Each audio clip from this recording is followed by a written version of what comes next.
রবিবার রবীন্দ্র শতবার্ষিকী ভবনে সমবায় সম্মেলন 2024-এর আনুষ্ঠানিক উদ্বোধন করলেন কেন্দ্রীয় স্বরাষ্ট্রমন্ত্রী অমিত শাহ। ত্রিপুরা সুন্দরীর চরণে প্রণাম বলে বক্তব্য শুরু করেন কেন্দ্রীয় স্বরাষ্ট্রমন্ত্রী অমিত শাহ। তিনি বলেন, লাল ভাইয়ের সরকার ভারতীয় নাগরিকের অধিকার পর্যন্ত দেয়নি ত্রিপুরার মানুষকে। 2017 সালে যখন রাজ্যে এসেছিলেন তখন ত্রিপুরায় মাত্র 2.86% মানুষের কাছে পানীয় জলের ব্যবস্থা ছিল। বর্তমানে রাজ্যের 87% মানুষের কাছে পানীয় জল পৌঁছেছে।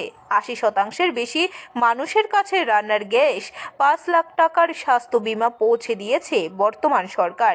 একই সাথে রাজ্যের আয় বাড়ছে। 2027 সালের মধ্যে বিশ্বের মধ্যে ভারত অর্থনৈতিক দিকে তৃতীয় স্থানে পৌঁছে যাবে। কিন্তু এর মধ্যে সীমাবদ্ধ থাকতে চায় না এই সরকার। সরকারের লক্ষ্য শিক্ষা এবং স্বাস্থ্য যাতে প্রত্যেক ব্যক্তির কাছে পৌঁছে যায়।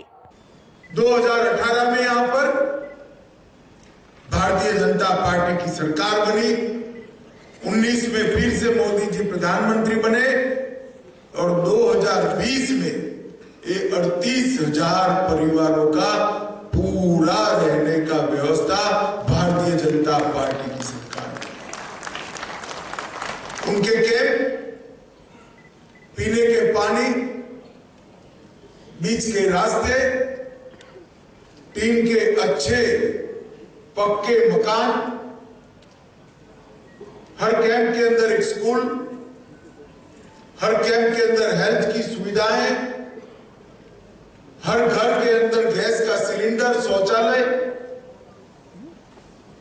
हर शरणार्थी बसाहती को। আয়োজিত অনুষ্ঠানে কেন্দ্রীয় স্বরাষ্ট্রমন্ত্রী এবং রাজ্যের মুখ্যমন্ত্রী ছাড়াও উপস্থিত ছিলেন সাংসদ বিপ্লব কুমার দেব, সংশ্লিষ্ট দপ্তরের মন্ত্রী শুক্লাচরণ নোয়াতিয়া সহ অন্যান্যরা। ব্যুরো রিপোর্ট, খবর ত্রিপুরা।